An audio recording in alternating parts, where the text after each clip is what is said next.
Once is happenstance. Twice is a coincidence. 3 times is a trend. That slightly altered Ian Fleming quote goes to somewhat explain what is happening with teenager Weston McKennie at Schalke. McKennie got his first Schalke start a few weeks ago in a midweek battle against Bayern Munich. He received a second start in his side's next contest against Hoffenheim, and this past weekend he made his third start in as many games against Bayer Leverkusen. The youngster was part of a trio of Americans in the club's youth system, along with Haji Wright and Nick Titag.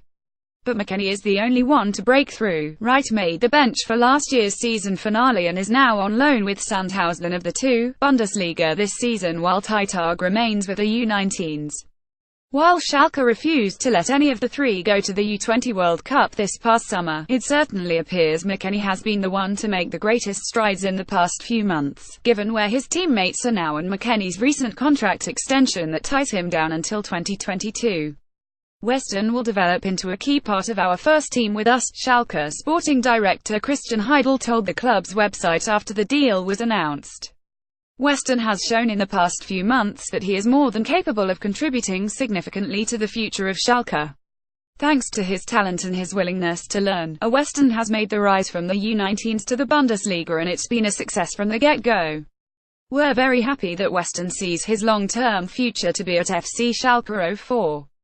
Given his rapid rise from prospect to sudden starter, there were some calling for McKennie to be added to the U.S. national team roster for the key qualifiers against Panama and Trinidad and Tobago. That it did not happen this time around is not necessarily a snub. For all the appeal of a teenager earning Bundesliga minutes, McKennie has been holding his own, more than excelling in his starts. But that should not take away from the fact that he has held his own well enough to warrant greater looks from Schalke, and has earned himself a longer stay on the field with each game.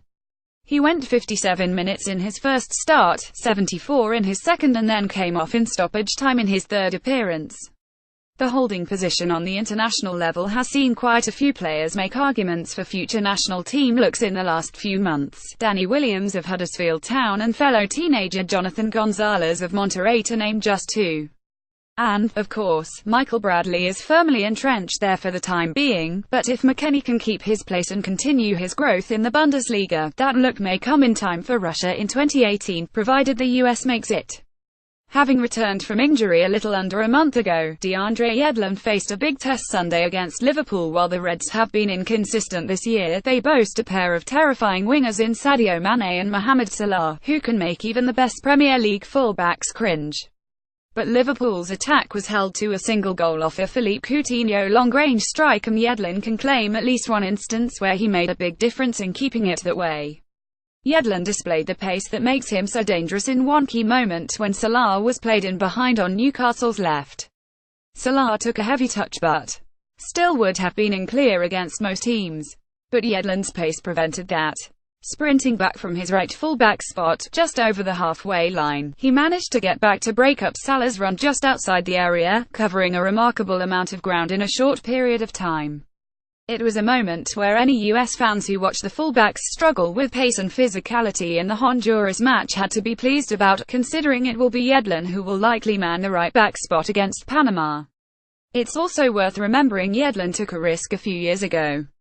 Fresh off a successful loan to Sunderland, he decided it was worth dropping down to the Champions HP with the Black Cats' rival Newcastle and working his way back.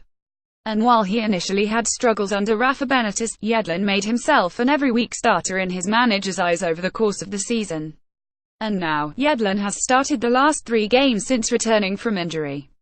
It would seem he has cemented himself as his Premier League right-back, and in theory, he has the same position for the national team locked down for the foreseeable future.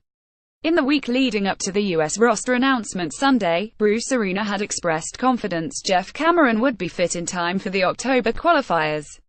That confidence may not have been shared in all circles, as in the run-up to Stoke City's match against Southampton on Saturday, even Potter's manager Mark Hughes was uncertain if Cameron would be fit to feature. However, Cameron made his way back into Stoke City's 11 for the contest and went the full 90 minutes in his side's 21 win. It looks like the defender made it through without any setbacks, meaning he should be good to go for the games against Panama and Trinidad and Tobago, though it will be interesting if he is capable of putting in 2 90-minute shifts in relatively short succession after a long plane flight to link up with the national team.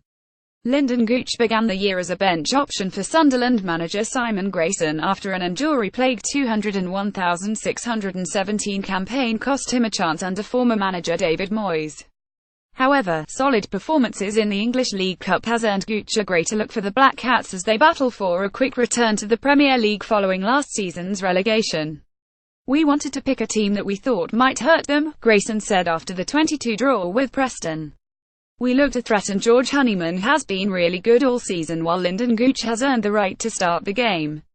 Gooch scored against Cardiff in a start 3 games ago, came on as a substitute midweek against Ipswich and picked up an assist and then added another assist in Saturday's draw.